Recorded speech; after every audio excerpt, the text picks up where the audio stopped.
8h36 et on est toujours depuis Roland-Garros pour la rencontre des entrepreneurs de France, la REF, la rentrée des patrons. On est avec Raphaël Gorgé. Bonjour, industriel bien connu de BFM Business, le PDG d'XL Technologies, haute technologie spécialisée dans la robotique maritime notamment, et le président de Calogena. Ce sont les réacteurs SMR pour le chauffage urbain. C'est ça qui nous intéresse ce matin parce que ça avance particulièrement. On parlait de ceux qui veulent bloquer la France, mais il y a ceux qui avancent. Vous avancez clairement sur votre projet de réacteurs SMR, ces petits réacteurs nucléaires à destination, vous, de la décarbonation de l'énergie. Il y a eu des annonces cette semaine. Avant de parler du contexte social et économique de la France, c'est pour quand clairement? C'est pour 2032 maintenant. On a une date et on a un lieu. Ça sera à Cadarache. Oui, effectivement, bonjour. On a signé avec le CEA, qui exploite le site nucléaire de Cadarache, une lettre d'intention pour développer l'installation d'un petit réacteur nucléaire dédié au chauffage du site de Cadarache, qui était chauffé au gaz, ce qui est quand même un petit peu un Pour un comble site pour un nucléaire. site nucléaire. Et je rappelle que l'intérêt du SMR Calogena, c'est de faire de la chaleur et non pas de l'électricité. L'électricité en France, elle est très largement décarbonée. En Europe, elle commence à l'être et il y a beaucoup de solutions. Par contre, la chaleur, elle est à 95% dépendante d'énergie fossile que nous importons. Donc c'est à la fois une énergie qui n'émet pas de CO2 et une énergie souveraine pour se chauffer. C'est très important. Il va quand même vous falloir un petit peu d'argent pour poursuivre le projet. L'investissement pour une tête de série, c'est 100 millions d'euros, 100 à 200 millions. Vous avez perçu 5,2 millions d'euros du plan France 2030. Où est-ce qu'on va chercher le reste? Alors le reste, pour l'instant, il est financé par notre groupe, des investissements en fonds propres. Et 100 à 200 millions, c'est beaucoup. Et en même temps, c'est très peu à l'échelle du nucléaire. Quand j'entendais que le programme SCAF nécessitera 80 milliards, Oui. je pense que pour développer une énergie souveraine décarbonée, finalement 100 à 200 millions, c'est peu. Donc on essaiera de les trouver à la fois en subvention, mais aussi on a des financeurs qui sont prêts à financer cette infrastructure qui va vendre de la chaleur pas chère. Pas cher, beaucoup moins cher que ce qui se fait aujourd'hui.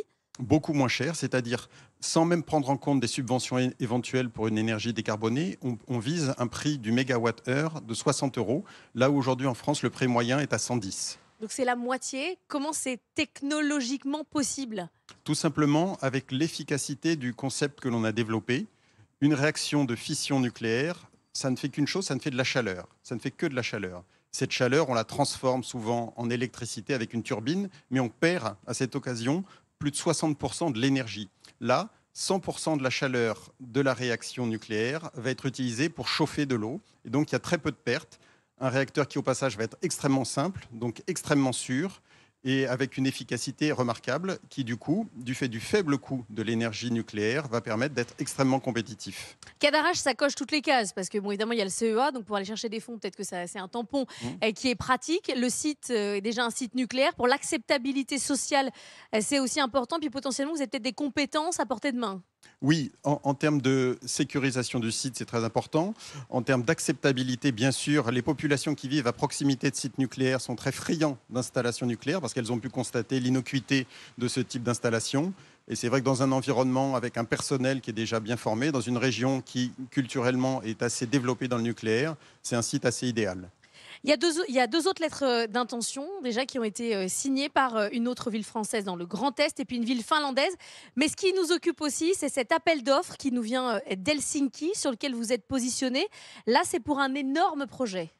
Oui, alors chaque module, on peut considérer que c'est à peu près une centaine de millions d'euros. Et effectivement, nous venons de répondre à un appel d'offres international lancé par la ville d'Helsinki qui a décidé de se chauffer intégralement au nucléaire. Et C'est ça, plus gros que Cadarache, mais c'est... c'est 15. Il s'agit d'installer une quinzaine de modules. Et pour nous, c'est un potentiel marché d'1,5 milliard. Là, sur ce type de projet, vous êtes en concurrence avec qui? Il y a finalement assez peu de concurrence parce que la plupart des projets de réacteurs nucléaires, de petits réacteurs nucléaires, se positionnent soit sur l'électricité, soit sur la chaleur haute température. Dans notre cas, c'est de la chaleur basse température. Et aujourd'hui, on a identifié un concurrent, une start-up finlandaise qui a une technologie intéressante, mais on pense avoir de grandes chances, puisqu'à la fois l'assise du groupe, aujourd'hui, Gorgé SA, c'est 4000 personnes, c'est une expérience dans le nucléaire, mais aussi et surtout tout l'appui de la filière française, puisqu'on arrive avec du combustible, une supply chain, une expérience, une autorité de sûreté qui a des références. Donc, on pense être assez bien placé. La réponse, c'est quand?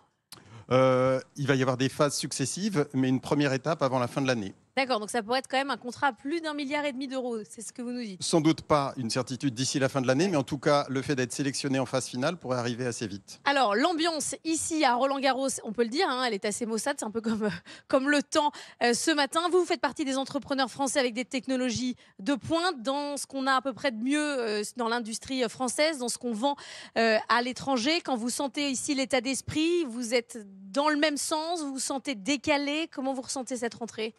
Euh, alors, tout d'abord, je me sens solidaire, puisque effectivement, l'entreprise, les PME, les ETI, les grands groupes, c'est un petit peu le poumon du pays. Mais c'est vrai qu'on a la chance, nous, d'être positionnés sur des segments porteurs. Le nucléaire, on en a parlé, mais aussi la défense. Notre dernier chiffre d'affaires publié, c'était une hausse de 50% du chiffre d'affaires par rapport à l'année dernière. Donc, ça va très bien. On a eu des carnets de commandes qui n'ont jamais été aussi remplis.